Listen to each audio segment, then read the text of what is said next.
This is FNN, where you facts, not nonsense. All right, so our storyline for today.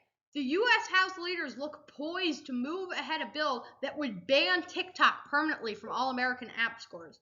Now, Republican Majority Leader Steve Scalise said he would try to push the bill through. It would require two-thirds approval under non-controversial legislation. Now, this is a policy that's been talked about for a while. Donald Trump famously tried to ban TikTok 4 years ago, except now he opposes it. Now, this is probably part Republicans generally struggle with young voters, and it would be interesting to see this effect that it would really have on either candidate if they come out in support of that, because there are a large amount of young voters that do use TikTok, and this is a big flip-flop for Trump in his previous positions. It would remove TikTok from app stores by September 30 unless ByteDance sold its main stake, and that's American app stores. It's unclear how it would really affect young voters. Will the Senate Democrats even take it up is another question. Chuck Schumer did not give a full notion about that on Monday. All right, election 2024. So my second Senate map, these will be published weekly/bi-weekly. There are a few changes in here. Arizona went to a lean blue, so Kyrsten Sinema dropped out. In my mind, that favors Ruben Gallego over Kari Lake, who is already often making some controversial statements, at least in the eyes of many Arizonans.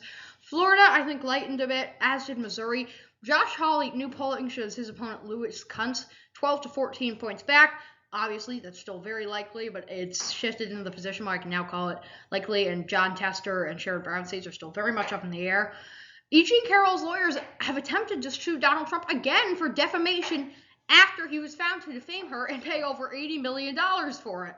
So that is definitely an interesting. And Biden jabbed back at Trump after claims that Trump would cut Medicare and Social Security. Trump also went out and attacked Biden for the stutter that Biden has struggled with for many years today, and that is not the first time that the former president has gone out and said that.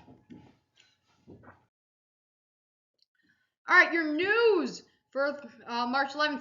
Housing and Urban Development Secretary Marcia Fudge stepped down. She's a longtime congresswoman from Ohio. She said it's family concerns after Biden's chief of staff, Jeff Zients, asked all cabinet secretaries to make sure they were staying through the election. Marcia Fudge is also a former congresswoman from Ohio, her most notable moment probably being rivaling Nancy Pelosi for the Speaker of the House back in 2018.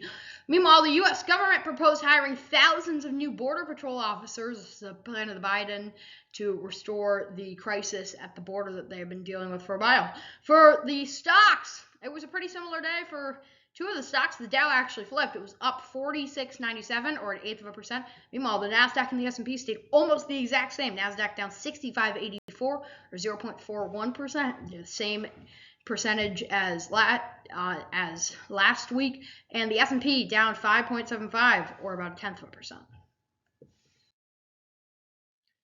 U.S. temperatures and the snowfall out west. So today's forecast, there is a large swath of cold air that really seems to be penetrating the west. That'll stay. This is as a multi-dimensional precipitation gets ready to move. So we don't have official numbers, but you can see that up there. I'll talk about that in a second.